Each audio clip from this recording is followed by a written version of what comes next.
हजुरको शुभ नाम? रामकली थापा मगर। अहिले तपाईँसँग कतिवटा छन् भैँसी? अहिले 4वटा छन्। कुन जातको? खोइ के जात भन्छ यसलाई? लोकल। लोकल भन्छ। लोकल। कति लिटर दुध दिन्छन् दुईटा भैँसीले? त्यस्तै हुन्छ, त्यही 15-16 लिटर। कहिले डेरीमा लग्थ्यो पहिला अहिले गाउँमै राख्छ, गाउँमै लाग्छ।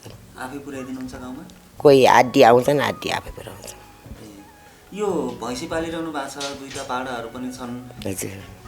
यो घरमा तपाईँलाई यो भैँसी पालन गर्नको लागि कसले सघाउँछ? छन्, देवर छन्, अनि ऊ छ बुहारी छन्, देवर छ। श्रीमान के? श्रीमान बिरामी हुनुहुन्छ। के भाषा भने? त्यही स्यास्या हुन्छ, नेपाल आर्मी हो। Retire Nepal army. हजुर। त्यो बिरामी स्यास्या हुन्छ, केही गर्नुहुन्न, फेरि सुत्नु भएको कोठामा बल्तिर। पहिला त गर्नुहुन्थ्यो, अनि घाँस सास हालिदिने, गोठला सोठला जानुहुन्थ्यो फुकाउँदाखेरि। अहिले केही गर्न सक्नुहुन्न, मर्सल फाल्नुहुन्थ्यो पहिला। बिरामी भएपछि सक्नुभयो? हजुर। स्यास्या हुन्छ। अनि भैँसीहरूलाई के खुवाउनुहुन्छ घरमा? दाना खुवाउँछौँ, अनि ढुटो खुवाउँछौँ, घाँसहरू मिक्सर गरेर। घाँस कहाँबाट ल्याउनुहुन्छ? खेतमा किन्छौँ, छरेको घाँस। बर्सिम घाँस? हजुर। जङ्गलबाट नि ल्याउँछौँ, कहिले कसो अस्ति खुल्थ्यो, अदाल कहिले कसो जान्छौँ। बिहान कति बजी उठ्नुहुन्छ भैँसी स्याहार्नको लागि? मेरो ठेगान हो, कहिले 3 बजी उठ्छु, कहिले 3:30 बजी, कहिले 4 बजी। कति मानाले बेच्नुहुन्छ गाउँमा? मानाले। कति रुपियाँ माना दिनुहुन्छ? 60 रुपियाँ माना। 60 रुपियाँ माना भैँसीको दुध गाउँमा उपलब्ध गराउनु भएको छ, हजुर। होइन? अनि महिनाको कति जति कमाइ हुन्छ त यो दुध बेचेर? हुन्छ त्यस्तै 35-40 को हाराहारी हुन्छ। 35,000 देखि 40,000सम्म। अनि बौद्ध संस्थामा पनि तपाईँ आबद्ध हुनुहुन्छ, होइन? निरन्तर छलफलमा जाने सदस्य पनि हुनुहुन्छ। सुरुमा कति रुपियाँ ऋण लिनुभएको थियो बौद्ध संस्थाबाट, याद छ? पिङसिया 20 को खोल्थ्यो, पहिला 50 ल्याउँ, त्यहाँ त सुरुमा 20,000 रुपियाँ ल्याउनु भयो? नै, त्यो बच्चा त हामीले 20 रुपियाँ गर्थ्यौँ नि, 20 रुपियाँ गर्थ्यौँ पुग्थेँ। पिङसिङ 20 रुपियाँ गर्थ्यौँ, त्यहाँ त यस्तो होला, पछि पिङसिङ डबल पाइहाल्यो भने के थाहा, अलिक धेरै गर्नु हुन्थ्यो त, होइन? त्यहाँ पछि त्यही अस्ति कति पाएको थियौँ हामीले, 12-13 हजार पाएको थियौँ, अहिले 1-2 वर्ष भयो। त्यहाँ त पहिला 50,000 ल्याएको थियौँ क्या, त्यहाँ त 1 लाख, 2 लाख, 3 लाख। सुरु त खै कति दिन्थ्यो, धेरै भएमा त रानी गएर हरिहरपुर पनि गएर बसेको यहाँबाट। हामी त्यहाँ सुमा जान्थ्यौँ, कुसुमबास, त्यहाँमा 3-4 वर्ष बसेँ। यहाँबाट फेरि बग्दो छोड्न भन्थ्यो सरले नै, हामी उहीँबाट सौरो गराइदिन्छौँ, छोड्नु हुँदैन भन्नुभयो। 3-4 वर्ष बसेँ, फेरि आइए यतै।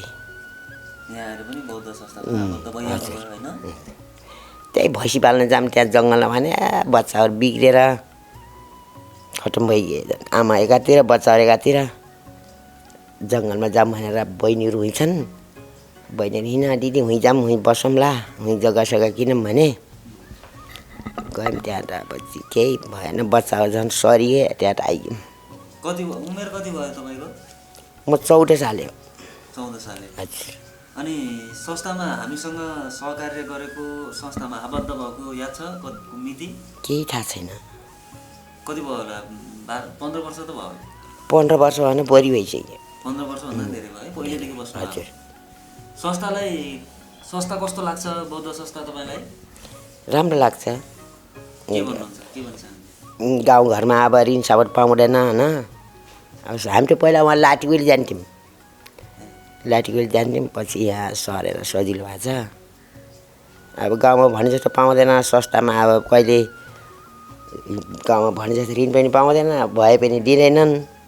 संस्थामा ल्यायो, भैँसी दुध बेच्यो, अनि किस्ता तिर्नु सजिलो हुन्छ। घरमा खर्च चलाउनु पनि भएको? हजुर। ऋण लिएर आइसकेपछि ऋणलाई तपाईँले जस्तै सदुपयोग गर्न के कुरामा ध्यान दिनुपर्छ होला? अरू सदुपयोग के गर्ने, अब त्यही सकेपछि खसी बाख्रा पाल्ने। अस्ति 2टा खसी थिए, एउटा त्यहाँ तिहारमा काट्यौँ, एउटा त्यहाँ भदैको बिहा थियो, बिहामा लग्यौँ।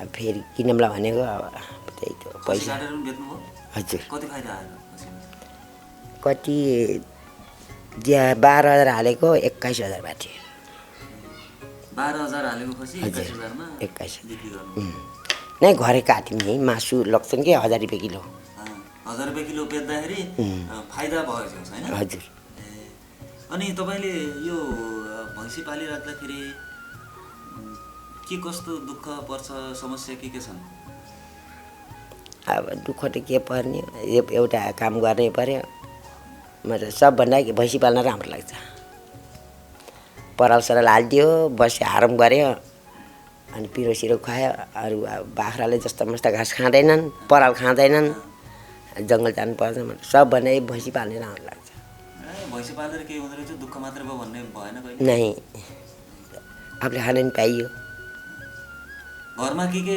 दुध दही मही अस्ति यति त हुन्थ्यो दही दुध हुन्थ्यो अचाल अलि दुध कि जारुले सटेको भएको छ त्यही खान त खान्छन् दुध त त्यस्तो दही चाहिँ बनाउँदैन बच्चा बच्ची कति छन् हजुरको मेरो 4 छोरी 1 छोरो छोरा कहाँ हुनुहुन्छ छोरा दुबई जान्छु भने दुबई गयो 2 वर्ष बसेर आयो अताल फेरि अस्ति इन्डिया गएको छ अब यहाँ भिसा लाउनु भनेको भिसै आउँदैन त्यहाँ भिसा आउँदाखेरि म इन्डिया गएर बस्छु आयो भने हामीलाई फोन गर्नु भनेर कमाउनको लागि हजुर अब पहिला पर जागिर खा भन्दा मानेनन् कि अलिक हामी त लेबर काम गर्नु गएँ गर्न यहाँ लाज हुने इन्डिया त आनन्दै भयो कहिले नदेख्ने पहिला जागिर खा भनेर खान्न भने परेन एउटा छोरो अब सब खतम भयो बिग्रेर म रानीघाट गएँ त्यहाँ त पहिला त लाइनेमा थियो म रानीघाट गएँ लापरवाह भइगयो कि हिँड्ने जतामा लाग्यो त्यही हिँड्ने त्यहाँ त आएर बुवाले जागिर खा भन्नुभयो बुवासित नमान जागिर खान्न भन्ने अहिले अब याद आएको छ कि हेर्ने बड्डो भइगयो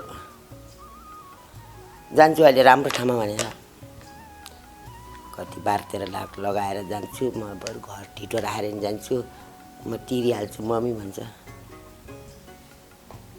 अस्ति गएको छ 1 महिना नि भएको छैन जस्तै अब अहिले श्रीमान हजुरको श्रीमान बिरामी हुनुहुन्छ होइन हजुर उपचार बेला बेलामा गरिरहनु पर्छ मलाई कि खासै बिरामी त होइन त्यही आन्द्रामा मासु पलाछ भन्यो त्यहाँ काठमाडौँ जानुभयो 3-4 चोटि आर्मीमा फ्रीमा गरिदिन्छ कि छाउनीमा त्यहाँ गयो त्यो अर्को फेरि आइज भन्ने अर्को 1 हप्तापछि आइज भन्ने 1 महिनापछि आयो त्यस्तै गर्दा पछि यहाँ नेपालन्ज गएर त्योमा खजुरामा गऱ्यो अफिसर अब त केही हुँदैन त्यो स्यास्या हुन्छ अब हजुरले सुख दुःख गरेर भैँसी पालेर घरको गर्जो टार्नु भएको छ होइन हजुर महिनाको 30,000 भए पनि कमाउनु भएको छ छोरा उता इन्डियामा छोरीहरूको बिहेबारी भइसक्यो छोरी त सब राम्रो राम्रो ठाउँमा छन् 2टा छोरी एउटा चाहिँ माइली छोरी यहाँ छ कान्छी छोरी माथि छ माइली जेठी छोरी माइली यहाँ छन् कान्छी नेपालन्त छ साइली टाढा छ छोरी उता राम्रो ठाउँमा छ एक छोरो मात्रै हो जागिर हेर्नु सब जागिर ठुला 3-4 तले घर हाले बसिहाल्छ छोरी एउटा धनी मम्मी टेन्सन नगर भन्छन् भैँसी नपाल भन्छन् अब तिनीहरू 1-2 हजार दिएर हामीलाई नपुग्ने सकेसम्म दुःख गर्नु पर्यो नपाल दुःख नगर भन्छ सास हुने बेलासम्म आस हुन्छ भन्दा गर्नु पर्यो सक्नु दर्शन गर्नु पर्यो अब हेर्ने दिन त आउँदैछ त्यहाँ छोरी कराउँछ दुःख नगर मम्मी तिमीलाई दुःख भयो भन्छन् जीवनमा दुःख के रहेछ सुख के रहेछ के बुझ्नुभयो धेरै दुःख गर्नुभयो अब जीवनमा अब सबभन्दा जिउ आराम हुनु पर्यो दुःख भन्ने कुरो केही पनि होइन सबभन्दा रोग नलाग्नु पर्यो बिरामी नहुनु पर्यो अब काम गर्नु त काम त सकेसम्म गर्नु पर्यो हाम्रो ज्यानको स्वास्थ्यको लागि पनि त्यही भएर म काम गरिरहेर केही पनि हुँदैन मलाई मैले अहिलेसम्म एउटा क्याप्सुल पनि खाएको छैन दुध दही मही खानुहुन्छ हजुर बलियो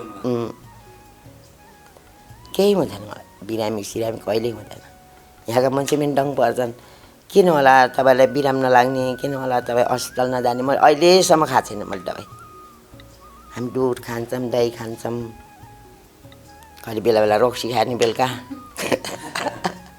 मासु आएको बेला कि हाम्रो खाने जातै हो ठिक छ शरीर बिग्रिने गरी खानु भएन भएन। खानु भयो कहिले कसो कि सर्दी भएको बेला हुन्छ अब समूह छलफलमा चाहिँ गइरहनुहुन्छ निरन्तर हामी सबैजना कहिल्यै गल के हुन्छ समूह छलफलमा अलिकति भनिदिनु त मलाई सुरुमा बिहानमा गएर के गर्नुहुन्छ त्यहाँ छलफलमा के भन्छौँ गएर बिहान गएर प्रतिज्ञा गर्छौँ त्यसपछि के गर्नुहुन्छ प्रतिज्ञा गरेर त्यहाँ त पाँच दिन्छौँ मिलाएर पैसा उठाउँछौँ हिसाब कता के भयो होइन त्यो हिसाब पनि हेर्नुहुन्छ होला हिसाब गर्छौँ